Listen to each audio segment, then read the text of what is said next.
राजस्थान के सियासी संकट पर इस वक्त सभी की नजरें टिकी हुई है। राजस्थान में अगले 6 महीनों में विधानसभा चुनाव होने जा रहे हैं और इन विधानसभा चुनाव से पहले सियासत काफी गर्मा चुकी है। बड़ी वजह है यहाँ पर कांग्रेस से वरिष्ठ नेता और राजस्थान के डिप्टी सीएम रह चुके सचिन पायलट। जिस तरह से उन्होंने गहलोत सरकार के खिलाफ मोर्चा खोल रखा है, 15 दिनों का अल्टीमेटम दे रखा है सीएम अशोक गहलोत को और पार्टी हाईकमान को। ऐसे में देखा जाए तो सचिन पायलट की मुश्किलें दिन प्रतिदिन बढ़ती हुई दिखाई दे रही हैं। इस खास रिपोर्ट के जरिए आपको जानकारी देने जा रहे हैं कि अब सचिन पायलट के सरकारी आवास पर बात आ चुकी है। नमस्कार, मैं प्रांशी राठौर और आप देख रहे हैं नेक्स्ट 9 न्यूज। दरअसल आपको बता दें कि सचिन पायलट को लेकर कयासों का दौर अब भी जारी है। 2018 में कांग्रेस ने पायलट की अगुवाई में चुनाव तो लड़े, लेकिन मुख्यमंत्री अशोक गहलोत को बना दिया गया। ढाई साल का कार्यकाल सौंपने की बात कही गई थी, लेकिन ऐसा होता हुआ दिखाई नहीं दिया है। अब पायलट गुट की यही मांग है कि सीएम पद के लिए पायलट को आगे किया जाए और वहीं दूसरी ही तरफ दावे ये किए जा रहे हैं कि उन्हें महासचिव बनाया जाएगा या फिर प्रदेश अध्यक्ष या फिर सचिन पायलट केंद्रीय संगठन में काम करते हुए देखे जा सकते हैं। मंत्रिमंडल में उनके समर्थकों को जगह मिल सकती है, ये दावे भी किए जा रहे हैं। ऐसे में देखा जाए तो सचिन पायलट के लिए यहाँ पर तमाम अहम दावे किए जा रहे हैं, लेकिन इसी बीच यहाँ पर बात आकर अटक चुकी है सचिन पायलट के सरकारी आवास को लेकर। जो सचिन पायलट यहाँ पर भ्रष्टाचार के खिलाफ कार्रवाई की मांग कर रहे हैं, जो सचिन पायलट यहाँ पर 11 अप्रैल के दिन अनशन पर बैठे हुए नजर आए। 11 तारीख काफी ज्यादा अहम बताई जा रही है और 11 से 15 मई वह जन संघर्ष यात्रा पर रहे पद यात्रा निकालते हुए देखे गए। लेकिन ऐसे में देखा गया है कि सचिन पायलट के समर्थन में यहाँ पर गहलोत सरकार के भी नेता उतर आए। उनका कहना साफ तौर पर रहा कि वसुंधरा राजे की सरकार के दौरान जो भ्रष्टाचार हुआ उसके खिलाफ वह जो मांग कर रहे हैं उसे पूरा कर दिया जाए। और ऐसे में देखा जाए तो सचिन पायलट आखिरकार गलत क्या कुछ मांग रहे हैं, लेकिन गहलोत सरकार के कुछ मंत्रियों का कहना है कि सचिन पायलट आज इस मुद्दे पर आवाज उठा रहे हैं। पेपर लीक का मुद्दा लेकर भी वह बैठे हुए हैं, लेकिन इस बीच सचिन पायलट को लेकर यह सवाल खड़े हो चुके हैं कि उप मुख्यमंत्री पद से उन्होंने इस्तीफा दिया, प्रदेश अध्यक्ष पद से उन्होंने इस्तीफा दिया, लेकिन सरकारी आवास को खाली क्यों नहीं कर रहे हैं। इसी के बारे में आपको अहम जानकारी देने जा रहे हैं, सुनिए जरा। राजस्थान के मौजूदा मुख्यमंत्री अशोक गहलोत और पूर्व डिप्टी सीएम सचिन पायलट के बीच की सियासी जंग अब तक नहीं थमी है। पार्टी हाईकमान जल्द से जल्द इस विवाद पर कोई अहम फैसला सुना सकते हैं, लेकिन दूसरी ही तरफ देखा जाए तो सचिन पायलट की मुश्किलें भी कहीं ना कहीं बढ़ती जा रही हैं। सचिन पायलट ने अनशन रखा, सचिन पायलट ने मोर्चा खोल दिया और अब सचिन पायलट का कहना है जो 15 दिनों का उन्होंने अल्टीमेटम दिया है, उनका कहना है साफ तौर पर कि करप्शन के खिलाफ जल्द से जल्द जांच पड़ताल कराई जाए। अगर ऐसा नहीं होता है तो वह आंदोलन भी कर सकते हैं। इसी बीच देखा जाए तो सचिन पायलट पर हमलावर है गहलोत सरकार के मंत्री भी।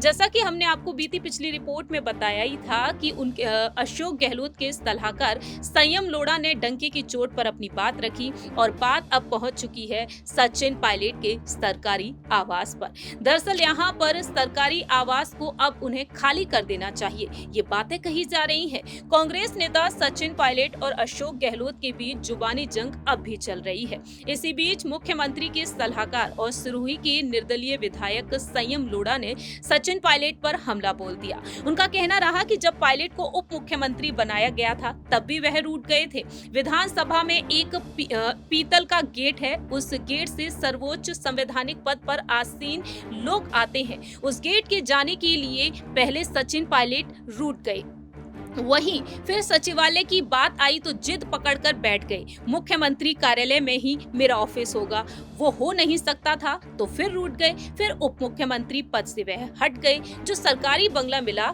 वो अब तक खाली नहीं किया गया। उप मुख्यमंत्री पद से हटने के बाद सीनियरिटी नहीं होने के बाद भी आगे की सीट ले ली। दरअसल संयम लोढ़ा का कहना रहा कि वसुंधरा राजे के शासनकाल के भ्रष्टाचार की जिन मुद्दों का वह जिक्र कर रहे हैं उन्हें मैंने पूरे 5 साल उठाया, तब वो हमारे साथ खड़े नहीं हुए। पेपर लीक के मामले में भी वह हमारे साथ नहीं खड़े हुए। अब नाखून कटवाकर सचिन पायलट शहीद बनना चाहते हैं। राजस्थान की जनता सब जानती है चुनावी साल में सब कुछ क्यों याद आ जाता है।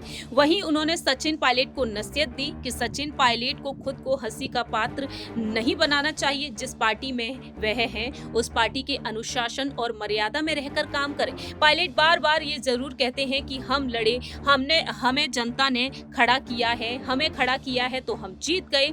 उनकी बातों को समाज गंभीरता से नहीं लेता। पायलट के साथ दिख रहा है ये सब प्रायोजित है। तो फिलहाल देखा जाए यहाँ पर सचिन पायलट के सरकारी आवास पर अब बात आ चुकी है। जानकारी दे दें कि सचिन पायलट का जो सरकारी आवास है, उप मुख्यमंत्री पद पर जब उन्होंने शपथ ग्रहण की थी, ये बंगला उन्हें तब अलॉट किया गया था।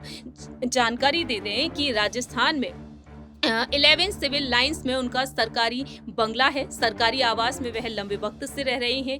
इनसे पहले पूर्व सार्वजनिक स्वास्थ्य इंजीनियरिंग विभाग और भूजल मंत्री सुरेंद्र गोयल को ये बंगला आवंटित किया गया था।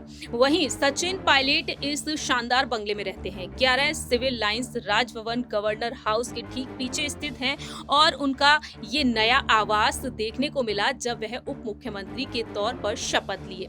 इतना ही नहीं, सचिन पायलट इस बंगले से कुछ दिन के लिए किसी दूसरे घर में भी शिफ्ट हुए थे जब इस बंगले का रिनोवेशन चला था। सचिन पायलट के लिए 11 नंबर काफी मायने रखता है। सचिन पायलट के लिए 11 तारीख काफी खास मानी जाती है। सरकारी आवास का नंबर भी 11 है। 11 नंबर को अंक ज्योतिष के हिसाब से शुभ माना जाता है। आपको जानकारी दे दें कि इस बंगले में सचिन पायलट उप मुख्यमंत्री के तौर पर जब शपथ लिए थे तब शिफ्ट हुए थे और अब देखा जाए तो सचिन पायलट जब कोई बड़ा ऐलान करते हैं तो वहां पर देखा जाता है कि 11 तारीख के दिन ही वह ऐलान करते हैं। जानकारी दे दें कि 11 अप्रैल के दिन वह अनशन पर बैठे। वहीं 11 मई से उन्होंने जन संघर्ष यात्रा की शुरुआत की।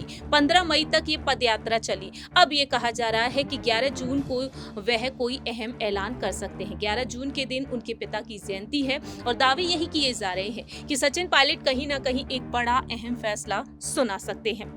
सचिन पायलट की अन्य पार्टी में शामिल होने की अटकलें तेज हैं और नई पार्टी का गठन करने की अटकलें भी लगातार तेज हो रही हैं।